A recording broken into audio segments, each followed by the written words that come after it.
ये राम नाम का असर है। जो मालिक का नाम जपेगा, मालिक की भक्ति इबादत करेगा, वो ही मालिक की तमाम खुशियां हासिल किया करेंगे। जो मालिक का नाम नहीं जपते, क्योंकि धर्म तो सभी ने अपना रखा है। हम इतनी जगह गए हैं, हमें आदमी कोई नहीं मिला। आप सोचते होंगे आदमी तो हैं सारे, नहीं नहीं नहीं। हमारा कहने का मतलब सिर्फ आदमी नहीं मिला, हर आदमी के साथ किसी ना किसी धर्म का नाम जुड़ा हुआ मिला। क्या आपको कभी अकेला आदमी मिला किधर? मिला हो तो बताइए। नहीं मिला, क्योंकि हर इंसान के साथ धर्म जुड़ा है। तो फिर ये बताइए, किस धर्म में लिखा है कि अल्लाह वाहिगुरु राम का नाम नहीं जपना? बताओ किस धर्म में लिखा है? सब धर्मों के पहले शब्द हैं ओम, हरि, अल्लाह, वाहिगुरु, गॉड, खुदा, रब का नाम जपो। ये आपका पहला फर्ज है, पहला कर्तव्य है, पहला एम है, पहला लक्ष्य है। हर धर्म में ये लिखा है। और फिर भी जो मालिक का नाम नहीं जपते, कहते हैं जी हम धर्म को मानते हैं, हमारा फलां धर्म है। कैसे माने कि उनका वो धर्म है? वो तो सिर्फ दिखावा कर रहे हैं। अगर वाकई में आप धर्म से जुड़े हैं तो धर्म पे अमल करना भी सीखिए, धर्म को मान के देखिए। अगर धर्म को मानोगे, जो धर्म में लिखा है आपको ना मिले तो हम आपको गारंटी देते हैं, धर्मों में जो लिखा सही लिखा है, सब मिलेगा। पर धर्मों पे अमल करने से, सिर्फ बातें करने से, दिखावा करने से कुछ हासिल होने वाला नहीं है। जैसे एक बाप है और उसके दो बेटे हैं। उदाहरण के तौर पे बाप कहता है, लेटा हुआ है, एक बेटा उसके पास है और वो बेटा हाथ जोड़े खड़ा है।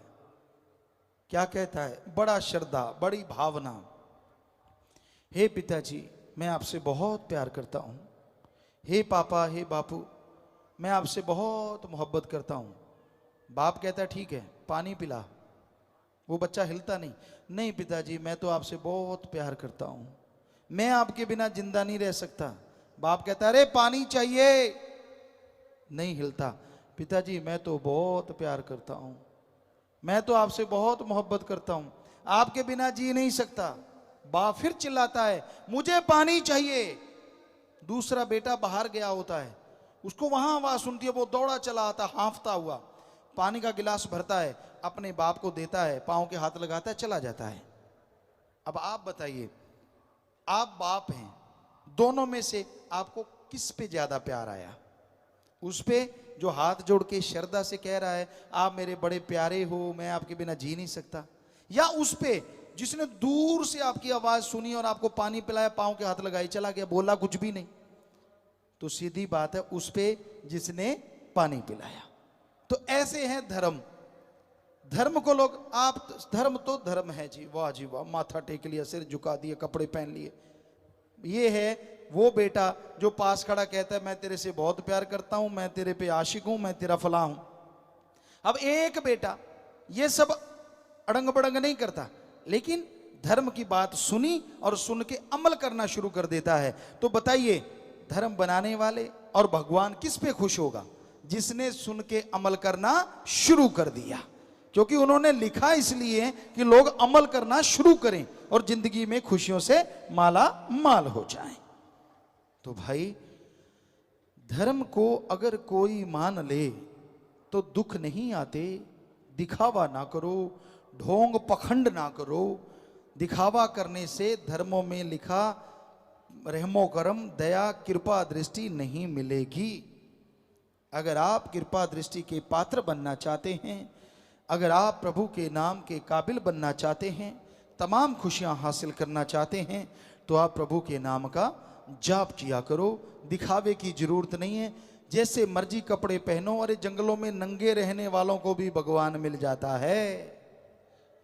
कपड़ों से उसको कोई लेना देना नहीं। आपकी पसंद, बनैन पहन लो, कच्छा पहन लो, कुर्ता पजामा पहन लो, धोती चादरा पहन लो, भगवान को इन चीजों से क्या लेना देना है? भगवान के लिए तो अंत्यकरण साफ चाहिए, अंदर छल कपट ना हो और जुबान पे किसी के लिए बद्दुआ ना हो।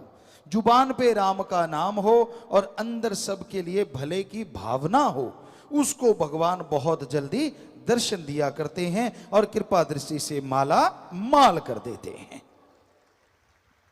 जो मर्जी कपड़े पहनो, जैसा मर्जी पहनावा रखो, हाँ समाज हमारी जो संस्कृति है उसको ध्यान में जरूर रखो, बस इतना ख्याल रखो।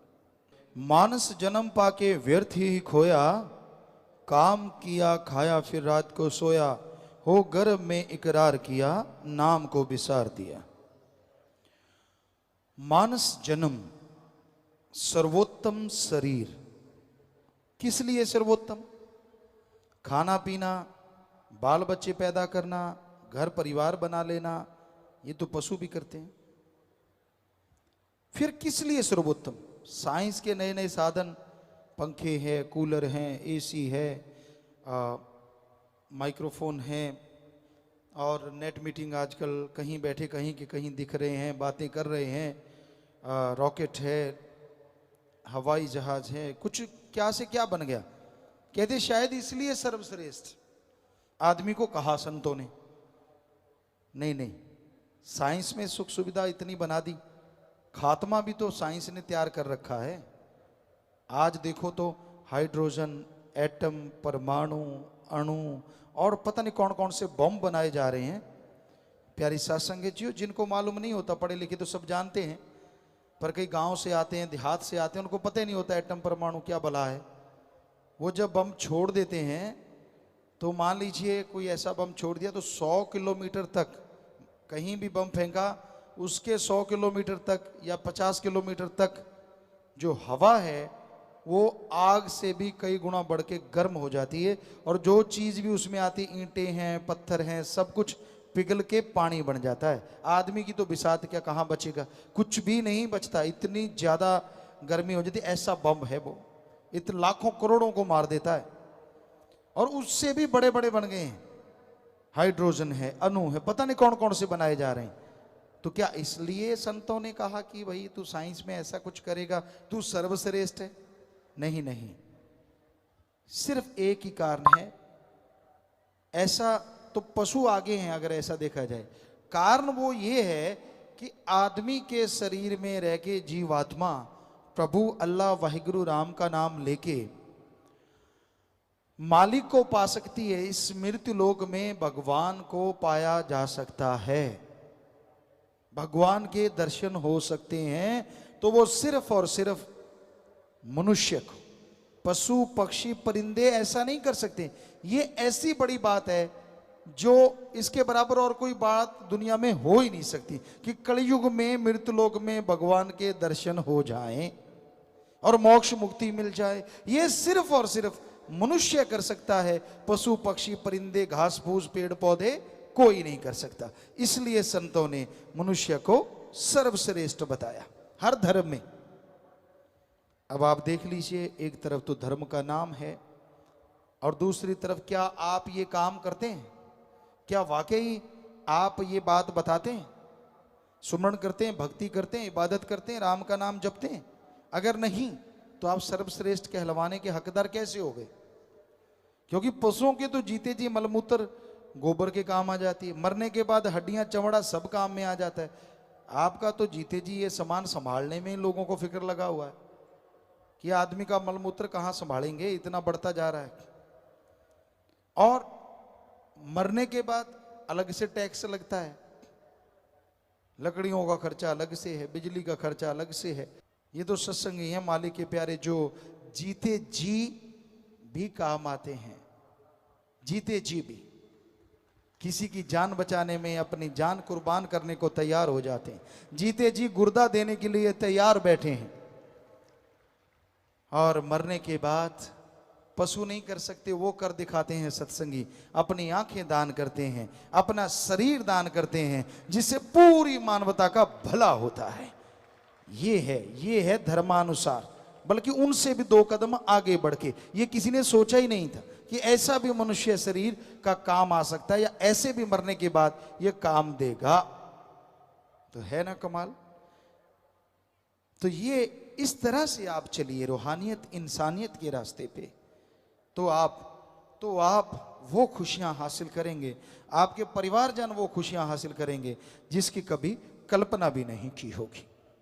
माया ने जाल में है लिया फसाए, साथ न जाए पड़ी यहां रह